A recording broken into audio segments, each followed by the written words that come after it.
মেয়েকে যদি বিবাহ না দেয়, বিবাহ বাতিল, বিবাহ বাতিল, বিবাহ 10 বছর আগে যদি কোনো বাপ তার মেয়েকে বিবাহ দিয়ে থাকে, আর যদি বাপ বেনামাজি হয়, তাহলে 10 বছর ধরে ওই মেয়ে জেনার সংসার।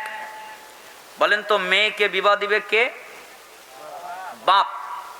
বাপ যদি মেয়েকে বিবাহ না দেয়, ছেলের জন্য অভিভাবক লাগে না, ছেলে নিজেই নিজের অভিভাবক, কিন্তু মেয়ের অভিভাবক লাগে। বাপ থাকতে অন্য কেউ অভিভাবক হতে পারে না। উকিল বাপ টুকিল বাপ চলবে না। তার মানে বাপই তার অভিভাবক।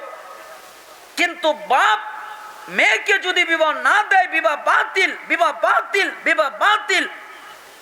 আবার যদি বাপ সালাত আদায় না করে আর বাপ যদি মেয়েকে বিয়ে দেয়, ওই বিবাহও বাতিল। কেন?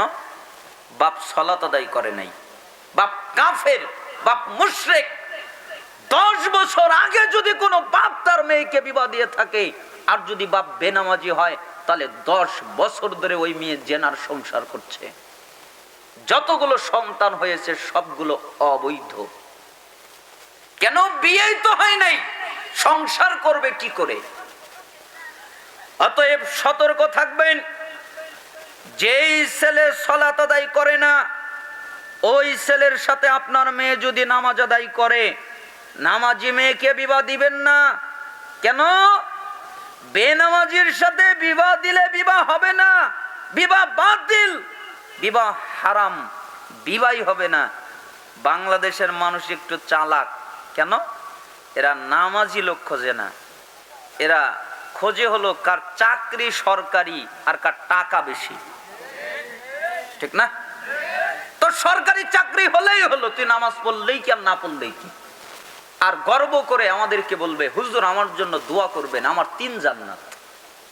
3 জান্নাত বোঝেন নাই? 3 মেয়ে। আমার জন্য দোয়া করবেন, আমার 2 জান্নাত। আমার জন্য দোয়া করবেন, আমার 1 জান্নাত। মানে 1 মেয়ে, 2 মেয়ে, 3 মেয়ে। মানে ওই বাপ মনে করেছে মেয়ে হলেই জান্নাত, আর কিছু লাগে না, আর কোনো পদ্ধতি নাই।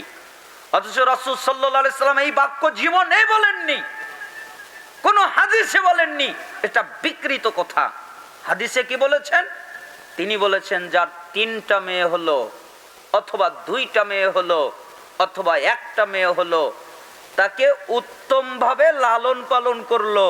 উত্তম ভাবে লালন পালন মানে তাকে ঈমান শিক্ষা দিল, তাকে ইসলাম শিক্ষা দিল, তাকে আদব আখলাক শিক্ষা দিল, তাকে সালাতের পাবন্দে বানালো।